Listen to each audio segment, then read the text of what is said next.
Foi para a liberdade que Cristo nos libertou. Gálatas, capítulo 5, verso 1.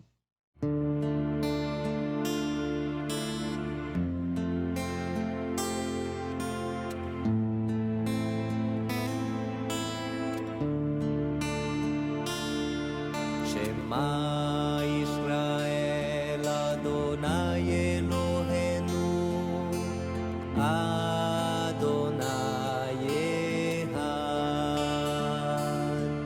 Shema Israel Adonai Eloheinu Adonai Echad. Escuta, Israel, o Senhor é nosso Deus, é o Senhor. Escuta, Israel, o Senhor é nosso Deus, é o Senhor.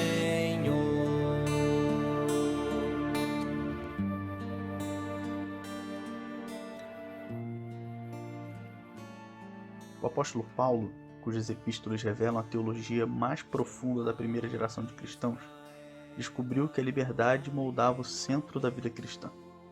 No meio de algumas situações teológicas sobre fé, obras e circuncisão, Paulo fez uma pausa para exortar a igreja da Galácia a aprenderem como tratar o próximo.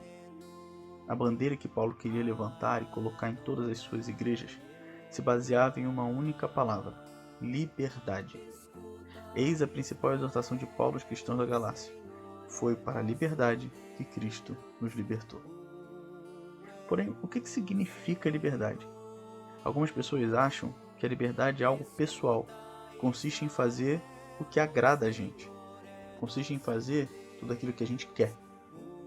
Mas essa versão de liberdade se opõe a tudo que Jesus e Paulo ensinaram. Outras pessoas acreditam que é algo vinculado à política. O papel do governo é nos fornecer a oportunidade de buscarmos a felicidade, e a função governamental é proteger nossos direitos. Mas a liberdade política está longe da mentalidade de Jesus e Paulo. Assim, o que significa o senso de liberdade cristã, então? Significa descobrir Jesus e aprender a experimentar a liberdade do pecado e de suas algemas, a fim de que se possa ter uma vida de amor por Deus e pelo próximo. Os seres humanos são verdadeiramente livres apenas quando amam a Deus, a si mesmos e o próximo. Liberdade é amar. A liberdade emana diretamente do credo de Jesus. Então, de que forma nós podemos encontrá-la? Por trás de toda a reflexão cristã sobre a vida cristã, se encontra a convicção plenamente sólida de que o Espírito de Deus reaviva tudo o que devemos ser. A vida baseada no credo de Jesus exige o ruá da ruá de Deus, o sopro do Espírito de Deus. Portanto, em primeiro lugar, precisamos desacelerar e aquietar nosso coração e nossa mente. Em seguida, devemos voltar o rosto em direção a Deus, pedindo-lhe que faça conosco o que fez com os cristãos primitivos no Pentecostes, que sopre o Espírito sobre nós. Não espere, porém, que essa seja uma experiência arrebatadora. Então somente espere que Deus honre o que mais deseja fazer, nos dar a vida dele, a fim de que possamos ter o mesmo tipo de vida. Paulo prometeu aos seus seguidores duas bênçãos do Espírito.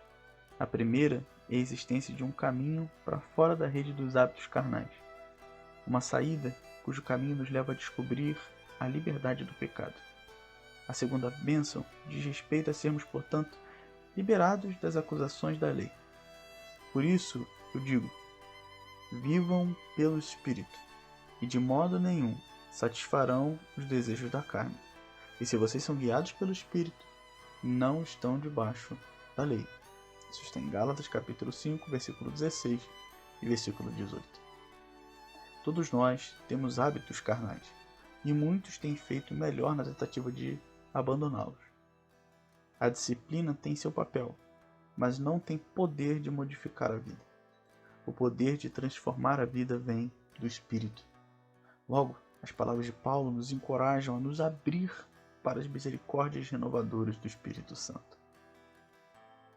O credo de Jesus ensina que a essência da vida consiste em amar a Deus e o próximo. Paulo era um rabino judeu, alguém que conhecia muito bem a Torá.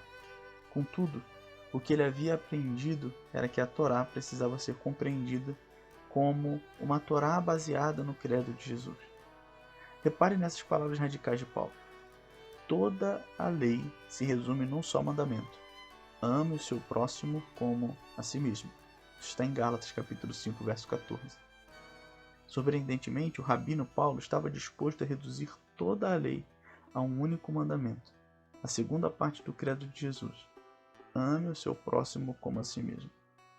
Paulo não chegou a esse discernimento por conta própria, mas o ouviu daqueles que tinham ouvido Jesus. O rabino Paulo se tornou o Paulo do credo de Jesus, capacitado por ter aprendido que a habilidade de amar o próximo como a si mesmo só entrava na comunidade por meio do espírito de liberdade de Deus.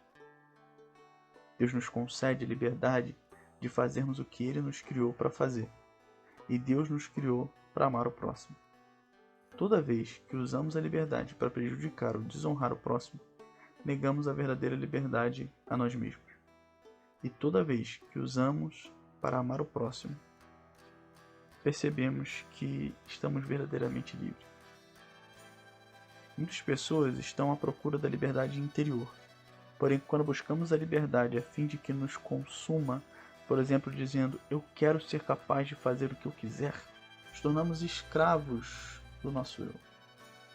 No entanto, quando amamos o próximo como a nós mesmos, não apenas descobrimos a alegria de amar, mas também percebemos que estamos finalmente verdadeiramente livres. Irmãos, vocês foram chamados para a liberdade, mas não usem a liberdade para dar ocasião à vontade da carne. Ao contrário, sirvam uns aos outros mediante o amor. Gálatas, capítulo 5, verso 13. A convocação de hoje é: o credo de Jesus nos leva à liberdade no Espírito. Clame por esse Espírito e deixe ele invadir o seu coração. E veja a vida de Deus visitar você e habitar você.